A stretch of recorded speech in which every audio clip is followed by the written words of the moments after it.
Hi everyone, welcome to on tips chemistry.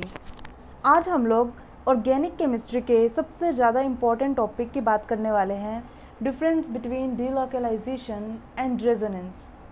ये topic इसलिए important है क्योंकि मोस्ट ऑफ द स्टूडेंट्स सोचते हैं कि delocalisation and resonance are the same, लेकिन ऐसा नहीं है। What is the difference between delocalisation and resonance, आज हम लोग ये ही डिस्कस करने वाले हैं। अगर मुझे एक लाइन में आप लोगों को एक्सप्लेन करना हो कि डिफरेंस क्या है डिलोकलाइजेशन एंड रेजोनेंस के बीच में, तो वो ये है कि delocalisation is real phenomenon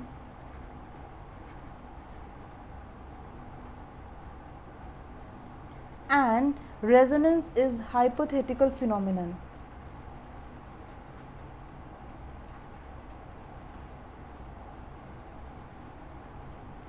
So delocalisation real phenomenon है एंड रेजोनेंस हाइपोथेटिकल फिनोमिनन है। डिलोकलाइजेशन रियल फिनोमिनन है, ओके। सो हम लोग पहले डिस्कस कर लेते हैं कि डिलोकलाइजेशन क्या होता है एंड रेजोनेंस क्या होता है। डिलोकलाइजेशन होता है मूवमेंट ऑफ इलेक्ट्रॉन्स, और अभी अभी मैंने बोला कि डिलोकलाइजेशन इज़ रियल फिनोमिनन, तो मतलब जो इलेक्ट्रॉन्स का मूवमेंट होता है वो रियल फिनोमिनन है, मतलब इलेक्ट्रॉन्स का मूवमेंट रियल में होता है, वो हाइपोथेटिकल नहीं है। लेकिन रेजोनेंस हाइपोथेटिकल है। अब इसको समझते हैं। अब रेजोनेंस को समझने के लिए हम लोगों के पास है theory of resonance, okay. Theory of resonance है हम लोगों के पास। इसके 3 मेजर पॉइंट्स हैं, हम लोग इन तीनों पॉइंट्स को डिस्कस करने वाले हैं, ठीक है। सबसे पहला वाला पॉइंट देखिए ज़रा। Whenever a molecule can be represented by 2 or more structures that differ only in arrangement of electrons, there is resonance। कहने का मतलब क्या है कि अगर हमारे पास कोई 2 स्ट्रक्चर्स इस टाइप से हैं कि उनके एटॉमिक न्यूक्लियाई की जो पोजीशन है वो तो फिक्स्ड है, लेकिन उनमें जो इलेक्ट्रॉन्स हैं उनकी पोजीशन अलग अलग है, ओके। सो हम लोग देख लेते हैं उसको कि क्या है। मान लीजिए हमारे पास है एक स्ट्रक्चर, ये हम लोग एलाइलिक रेडिकल का एग्जांपल ले रहे हैं।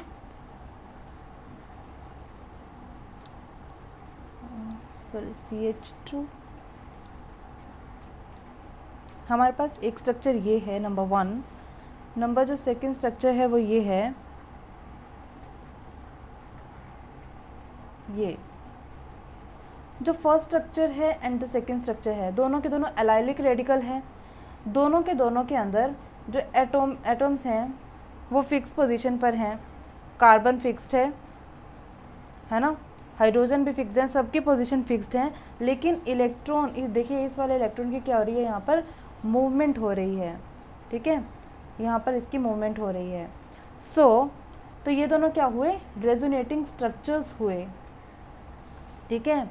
देखिए फर्स्ट पॉइंट क्या था कि whenever a molecule can be represented by 2 और more structures that differ only in arrangement of electrons. देखिए इन दोनों में क्या डिफरेंस है, सिर्फ इलेक्ट्रॉन के अरेंजमेंट का डिफरेंस है, लेकिन जो एटॉमिक न्यूक्लियाई है, ठीक है, उनकी जो अरेंजमेंट है वो बिल्कुल सेम है। तो ऐसे स्ट्रक्चर को रेजोनेटिंग स्ट्रक्चर्स बोलते हैं। इन दोनों स्ट्रक्चर्स को क्या बोलेंगे, रेजोनेटिंग स्ट्रक्चर्स। और ऐसे केसेस में हम लोग बोलते हैं कि रेजोनेंस अकर होगी, ठीक है। इन दोनों का सिंपली मतलब क्या है कि एलाइलिक रेडिकल, जो सच में एलाइलिक रेडिकल है, ना तो वो फर्स्ट जैसा दिखेगा ना वो सेकंड जैसा दिखेगा। एक्चुअली जो इसका हाइब्रिड होगा, हाइब्रिड जो स्ट्रक्चर होगा उसका स्ट्रक्चर समवेयर लाई करेगा फर्स्ट और सेकंड स्ट्रक्चर दोनों के बीच में, ओके। इन दोनों के बीच में हाइब्रिड स्ट्रक्चर लाई करेगा। लेकिन there is a misconception among students. वो ये लोग ये सोचते हैं कि कुछ मॉलिक्यूल्स तो फर्स्ट जैसे दिखेंगे और कुछ मॉलिक्यूल्स सेकंड जैसे दिखेंगे, बट ऐसा नहीं है। ये तो हाइपोथेटिकल स्ट्रक्चर्स हैं जो हम लोगों ने ड्रॉ किए हैं। एक्चुअली एलाइलिक रेडिकल ना तो फर्स्ट जैसा दिखता है ना ही सेकंड जैसा दिखता है, उसका structure somewhere between these two है, ठीक है। तो इस बात को हम लोग ऐसे समझ सकते हैं कि अगर आप लोगों को मालूम हो कि दुनिया का सबसे पहला हाइब्रिड क्या है, म्यूल है, और वो हाइब्रिड है हॉर्स का और डोंकी का, ठीक है। अब म्यूल एक अलग पर्सनालिटी है, ना तो वो हॉर्स है ना वो डोंकी है। हम लोग तब ये तो नहीं बोलते हैं कि हाफ जो म्यूल्स हैं वो तो हॉर्स जैसे दिखते हैं, हाफ म्यूल्स डोंकी जैसे दिखते हैं, लेकिन ऐसा नहीं है। म्यूल एक अलग टाइप है, somewhere lying between these two. ठीक है, हॉर्स और डोंकी के बीच में कहीं उसका एक करेक्टरिस्टिक्स आता है और वो एक अलग प्रजाति है हम लोगों के पास। लेकिन ऐसा नहीं होता कि वो कुछ म्यूल्स हॉर्स हैं और कुछ म्यूल्स डोंकी जैसे दिखते हैं। ऐसे ही यहाँ पर है, जो एक्चुअल स्ट्रक्चर है, हाइब्रिड स्ट्रक्चर है, वो समवेयर फर्स्ट एंड सेकंड के बीच में होगा, या फिर अगर किसी और स्ट्रक्चर के मतलब किसी और मॉलिक्यूल के कई सारे स्ट्रक्चर्स बनते होंगे तो वो उन सबका मिक्सचर नहीं कह सकते, उनके बीच में उनका स्ट्रक्चर लाई करता होगा, लेकिन वो उनमें से किसी एक जैसा नहीं होगा। ठीक है, और उनमें से एक भी स्ट्रक्चर रियल में एग्जिस्ट नहीं करेगा। ठीक है, आप लोगों को समझ आ गया? ना फर्स्ट होगा रियल में, ना सेकंड होगा रियल में तो कहीं और होगा, इन दोनों के बीच में लाई करता हुआ स्ट्रक्चर होगा उसका। ठीक है, तो it must be understood that a drawing of two structures to represent the allylic radical does not imply that either of these structures has any existence. Okay, I hope आप लोगों को ये समझ आया। ठीक है, तो अब हम लोग देख लेते हैं सेकंड पॉइंट को। When these contributing structures are of about the same stability, then each structure contribute equally and most stable structure have the larger contribution. देखिए, इसको समझाने के लिए इसको देखिए ज़रा एक बारी, जो हम लोगों ने अभी एग्जाम्पल्स लिए। अब देखिए, हमारा जो फर्स्ट स्ट्रक्चर है, फर्स्ट रेजोनेटिंग स्ट्रक्चर है एंड सेकंड रेजोनेटिंग स्ट्रक्चर है। एनर्जी के टर्म्स में अगर हम इसको देखें, फर्स्ट एंड सेकंड बिल्कुल एक जैसे स्ट्रक्चर है। अगर हम इनको देखें, है ना, इन दोनों की स्टेबिलिटी क्या हुई? फर्स्ट एंड सेकंड की इक्वल स्टेबिलिटी हुई। तो क्योंकि इन दोनों की इक्वल स्टेबिलिटी है तो हाइब्रिड स्ट्रक्चर के अंदर फर्स्ट और सेकंड दोनों के दोनों का इक्वल कंट्रीब्यूशन होगा। ओके, और दूसरी बात यह है कि अगर किसी स्ट्रक्चर में कुछ ऐसा हो कि एक स्ट्रक्चर दूसरे स्ट्रक्चर से ज़्यादा स्टेबल हो, तो जो स्टेबल स्ट्रक्चर होगा उसकी जो कंट्रीब्यूशन है हाइब्रिड स्ट्रक्चर के अंदर वो ज़्यादा होगी। ठीक है, आप लोगों ने नंबर ऑफ केसेस में अलग अलग स्ट्रक्चर्स ड्रॉ किए होंगे। जैसे कि कई बार ना ऐसे होता है कि एक जगह पे कार्बन पर नेगेटिव चार्ज है, एक रेजोनेटिंग स्ट्रक्चर में ना, सॉरी ऐसे मैं वैसे ही हाइपोथेटिकल इसको ड्रॉ कर रही हूँ, ऐसा कोई स्ट्रक्चर नहीं है, ऐसे मैं वैसे दिखा रही हूँ कि एक रेजोनेटिंग स्ट्रक्चर में ऑक्सीजन पर नेगेटिव चार्ज है, एक रेजोनेटिंग स्ट्रक्चर में कार्बन पर नेगेटिव चार्ज है। तो हम लोग ना ऑक्सीजन पर जिसमें नेगेटिव चार्ज हो ना उसको ज़्यादा स्टेबल मानते हैं एज़ कम्पेयर टू कार्बन वाले नेगेटिव को, क्योंकि ऑक्सीजन पर नेगेटिव चार्ज स्टेबल है क्योंकि वो इलेक्ट्रोनेगेटिव है। ठीक है, तो जिसके अंदर ऐसे होगा ना तो उसका कंट्रीब्यूशन हाइब्रिड वाले में ज़्यादा होगा as compare to that structure जिसके अंदर कार्बन पर नेगेटिव चार्ज हो।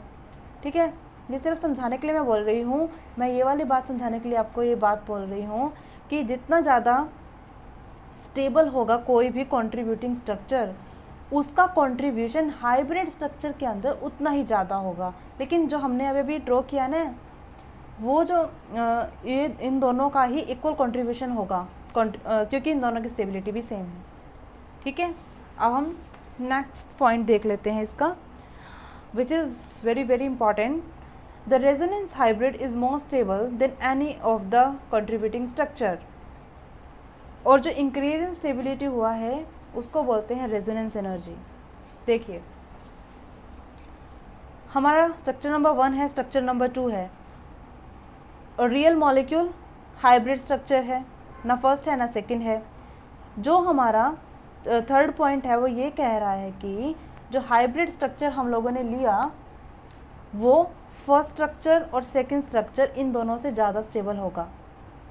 ठीक है, और इसी को रेजोनेंस एनर्जी भी बोलते हैं।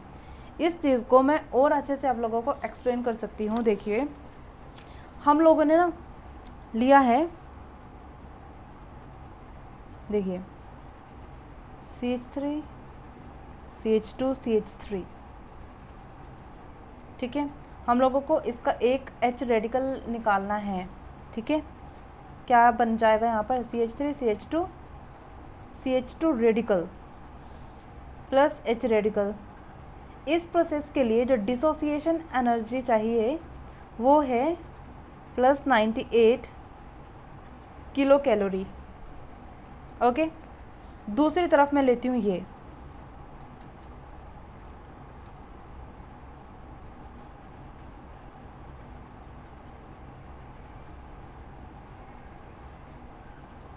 इसके लिए हम लोगों को जो डिसोसिएशन एनर्जी चाहिए वो चाहिए +88 किलो कैलोरी।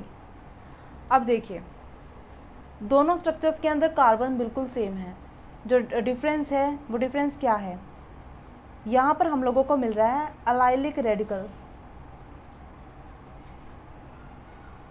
ठीक है, लेकिन ये अलाइलिक रेडिकल नहीं है, ठीक है।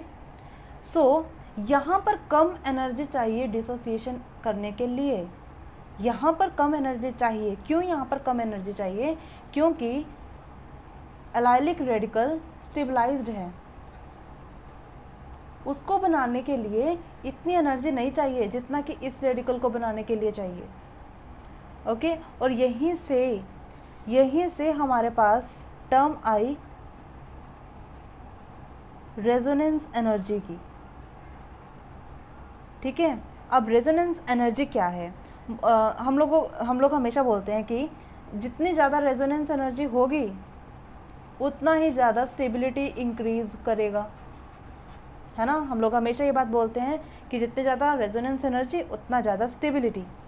और कुछ स्टूडेंट्स तो ये भी सोचते हैं एनर्जी ज़्यादा है तो स्टेबिलिटी ज़्यादा क्यों है, क्योंकि उन लोगों को रियल मीनिंग नहीं पता होता कि रेजोनेंस एनर्जी क्या होता है।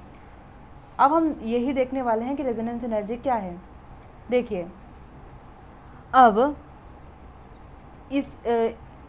इसके लिए जो हम लोगों को डिसोसिएशन एनर्जी चाहिए वो है 98, और इसके लिए जो चाहिए वो क्या है 88। इन दोनों का एनर्जी डिफरेंस जो है, एनर्जी डिफरेंस जो इन दोनों के बीच का है वो है 10 किलो कैलोरी पर मोल, ठीक है। मीन्स 10 है, 10 है ना इन दोनों के डिफरेंस, 98 है इधर 88 है। तो ये जो एनर्जी डिफरेंस है इसी को रेजोनेंस एनर्जी बोलते हैं, ठीक है। जितना ज़्यादा अब इन दोनों के बीच में डिफरेंस होगा, मीन्स जितना ज़्यादा कम एनर्जी अब इधर लगेगा, मतलब ये वाला रेडिकल इतना ज़्यादा स्टेबल होने वाला है ना। अब जितना ज़्यादा स्टेबल, अब रेजोनेंस एनर्जी से हमें समझ आ रहा है ना। देखिए, जितना ज़्यादा रेजोनेंस एनर्जी होगा, अगर देखिए मैं इसको दोबारा से आपको समझाने की कोशिश करती हूँ कि अगर यहाँ पे ना डेल्टा एच मान लीजिए 78 होता, मान लीजिए यहाँ पे 78 होता, ठीक है। 78 होता मतलब इसको थोड़ी और भी कम एनर्जी देनी पड़ती बनने के लिए, क्योंकि और भी ज़्यादा स्टेबल हो जाता। और अब की बार यहाँ पर एनर्जी डिफरेंस आता 20, राइट। 98 - 78 20 आ जाता, ठीक है। तो अब आपको समझ आ रहा है, रेजोनेंस एनर्जी बढ़ रही है मतलब वहाँ पर वो स्टेबलाइज हो रहा है, ठीक है। ऐसे हमारे पास ना बेंजीन का होता है, बेंजीन की रेजोनेंस एनर्जी होती है 36 किलो कैलोरी पर मोल बेंजीन की होती है। और यही सारी जो मैंने अभी आपको सभी एक्सप्लेन किया, ये सब का सब ना बेंजीन पर भी अप्लाई होता है। देखिए, जैसे हमारे पास ना बेंजीन का ये स्ट्रक्चर होता है ना, इसी का दूसरा स्ट्रक्चर रेजोनेटिंग स्ट्रक्चर बोल सकते मैं, ये होता है। अब ऐसा नहीं होता है कि जो हमारा टेस्ट ट्यूब है, हम लोगों ने टेस्ट ट्यूब में बेंजीन लिया कि कुछ मॉलिक्यूल्स तो इस तरीके से दिखने वाले हैं, कुछ मॉलिक्यूल्स इस तरीके के दिखने वाले हैं, लेकिन हम लोग बेंजीन का स्ट्रक्चर ड्रॉ कैसे करते हैं, रिंग बनाकर, है ना, कि वहाँ पर डीलोकेलाइजेशन ऑफ इलेक्ट्रॉन्स हो रहा है, ठीक है। तो अब आप लोगों को समझ आ रहा है रेजोनेंस एनर्जी, आई थिंक आप लोगों को समझ आ गया होगा टर्म कि रेजोनेंस एनर्जी बढ़ने से स्टेबिलिटी बढ़ती क्यों है, ठीक है। और आप लोगों को आई थिंक ये भी समझ आया होगा कि डीलोकेलाइजेशन में एंड रेजोनेंस में क्या फ़र्क होता है। डीलोकेलाइजेशन होता है इलेक्ट्रॉन्स का मूवमेंट, और ये रियल फिनोमिनन है। रेजोनेंस है, देखिए हम लोगों ने रेजोनेटिंग स्ट्रक्चर्स ड्रॉ किए कि ये हाइपोथेटिकल फिनोमिनन है, कि रेजोनेंस रियल में नहीं होता है, कि फर्स्ट स्ट्रक्चर ना तो फर्स्ट स्ट्रक्चर एग्जिस्ट करता, ना सेकेंड स्ट्रक्चर एग्जिस्ट करता। स्ट्रक्चर एग्जिस्ट करता है ये वाला, ठीक है, हाइब्रिड स्ट्रक्चर है ना ये बेंजीन का। इसी तरीके से यही था, ठीक है। रेजोनेंस में ना तो ये स्ट्रक्चर एग्जिस्ट करता रियल में, ना ये एग्जिस्ट करता, लेकिन इलेक्ट्रॉन्स की जो मूवमेंट है वो रियल फिनोमिनन है। Okay, I hope video was helpful to you. Thank you so much for watching.